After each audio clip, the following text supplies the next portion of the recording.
കൊല്ലുന്ന രംഗം വരെ ഇയാൾ കാണിക്കുന്നുണ്ട്. നന്നായി കണ്ടോളൂ. എപ്പോഴും കിട്ടുന്നതല്ല മൗലവിമാരുടെ കളികൾ. ഇവരൊക്കെ ഇസ്ലാമിക രാഷ്ട്രത്തിലാ ജീവിച്ചെങ്കിലുണ്ടല്ലോ. ഇസ്ലാമിക രാഷ്ട്രത്തിലാ ജീവിച്ചെങ്കിലുണ്ടല്ലോ. ഇസ്ലാമിക രാഷ്ട്രത്തിലാ ജീവിച്ചെങ്കിലുണ്ടല്ലോ. ഇസ്ലാമിന്റെ രാജ്യത്താണെങ്കിൽ ഫിനിഷ്. അതുകൊണ്ടാണല്ലോ ഇവർ അവിടെ ചെന്നിട്ട് എന്ത് ചെയ്യണേ? മുജാഹിദാവിനെ. പോയാലല്ലൊരു മുജാഹിദല്ലേ. പിന്നെ ഞാനിങ്ങനെ ചിന്തിച്ചു എന്താണ് ഇയാൾക്ക് പറ്റിപ്പോയത്. അപ്പൊ പിന്നെ ഇയാൾ നമ്മളൊക്കെ കൊല്ലണമെന്നാ പറയുന്നത്. പക്ഷെ അതുകൊണ്ടും കാര്യമില്ല. ഈ പുരോഹിതന്മാരെ മാത്രം കൊന്നാ രക്ഷപ്പെടൂല. പുരോഹിതന്മാരെ നമ്മൾ കളിയാക്കി പറയുന്ന വാചക. സത്യത്തിൽ അവരാണ് പുരോഹിതൻ. അത് വേറൊരു കാര്യം ഇരിക്കട്ടെ. ഇയാളിങ്ങനെ ചിന്തിച്ചു ഈ മുസ്ലിയാക്കന്മാരെ കെട്ടിയിട്ടുണ്ട് രക്ഷല്ല. കാരണം മദ്രസയിലെ കുട്ടികളെ പോലും കളിയാക്കാണ്.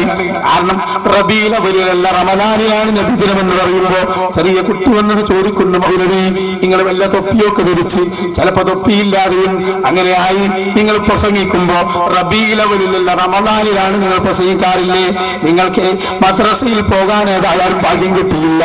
അതുകൊണ്ട് ഞങ്ങളെ മദ്രസയുടെ മുറ്റത്തോട് ഒന്ന് നടന്നുകൂടെ എന്ന് നമ്മുടെ കുട്ടികൾ ചോദിക്കാൻ തുടങ്ങിയപ്പോ മൗലവിക്ക് വല്ലാത്ത ദേഷ്യം പിടിച്ചു. അതുകൊണ്ട് അയാളെന്ന് പറഞ്ഞുപോയി സുന്നി മദ്രസയിൽ പഠിക്കുന്ന എല്ലാ കുട്ടികളെയും തല പിരിച്ചു കൊന്നുകളയണം കേട്ടോ. സുന്നി മദ്രസയിൽ പഠിച്ച എല്ലാ കുട്ടികളെയും തലപിരിച്ച് കൊന്നുകളയണമെന്ന് മൗലവി ഞങ്ങൾ അങ്ങോട്ട് തിരിച്ചു പറഞ്ഞിട്ടില്ല. അതാ ഞാൻ പറഞ്ഞത്. അതേ ഒരു ഉമ്മ ആ ഉമ്മയുടെ കുട്ടിക്ക് സ്നേഹത്തോടെ മരുന്നൊഴിച്ചു കൊടുക്കുമ്പോ ഇങ്ങോട്ട് ചവിട്ടിയാലും അങ്ങോട്ട് ചവിട്ടാറില്ല. ഞങ്ങൾ പിന്നെയും പ്രമാണമാണ് പറയുക, പിന്നെയും ഖുർആനാണ് പറയുക. ഞങ്ങളെ കുട്ടികളെ കൊല്ലണമെന്ന് പറയുമ്പോ തീവ്രവാദികളാണെന്നും ഞങ്ങൾ പറയാൻ വന്നിട്ടില്ല.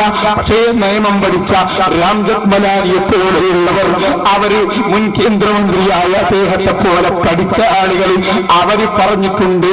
അതിന് ഞങ്ങളോട് ദേഷ്യപ്പെട്ടിട്ട് കാര്യമില്ല. അതുകൊണ്ട് തന്നെ അതാ സുന്നി മദ്രസയിൽ പഠിക്കുന്ന കുട്ടികളെ തലതിരിച്ച് കൊന്നുകളയണമെന്ന് മുജാഹിദ് മൗലവിയുടെ ഫത്വ. ഒരു മുസ്ലിയാർ ഞാൻ പറഞ്ഞു, അയാൾ പഠിപ്പിക്കുന്ന മദ്രസയിലെ കുട്ടികളെ കഴുത്തു ഞെരിച്ച് കൊന്നുകളയുക. അയാൾ പഠിപ്പിക്കുന്നതിനേക്കാൾ നല്ലത് അതാണ്. കാരണം അയാൾ പഠിപ്പിച്ച് കുട്ടികൾ വളർന്നാൽ ഭൂലോകത്തിലെ തേർഡ് റേറ്റ് ഗുണ്ടകളായി അദ്ദേഹത്തിന്റെ അനുയായികൾ മാറും. അതിനേക്കാൾ നല്ലത് ഹിളർ നബി അലൈഹിസ്സലാം കഴുത്തുമുരുണ്ടി കൊന്ന പോലെ ഇവർ പഠിപ്പിക്കുന്ന വിദ്യാർത്ഥികളെ കഴുത്തു ഞെരിച്ച് കൊല്ലലായിരിക്കും ഒരുപക്ഷെ ലോകത്തോട് ചെയ്യുന്ന ഏറ്റവും വലിയ സേവനം.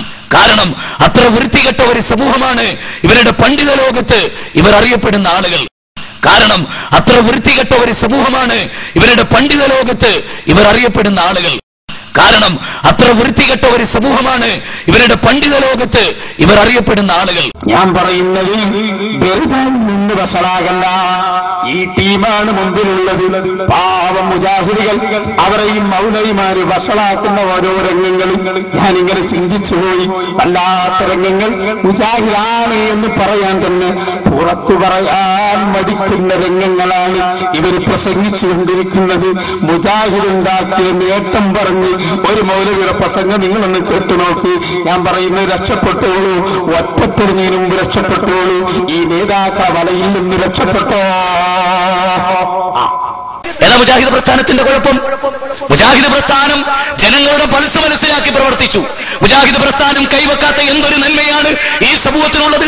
കേരളത്തിലെ മുസ്ലിം സ്ത്രീകൾ അടിപ്പാവാട ധരിക്കാത്തൊരു കാലമുണ്ടായിരുന്നു. അറിയുമോ നിങ്ങൾക്ക്?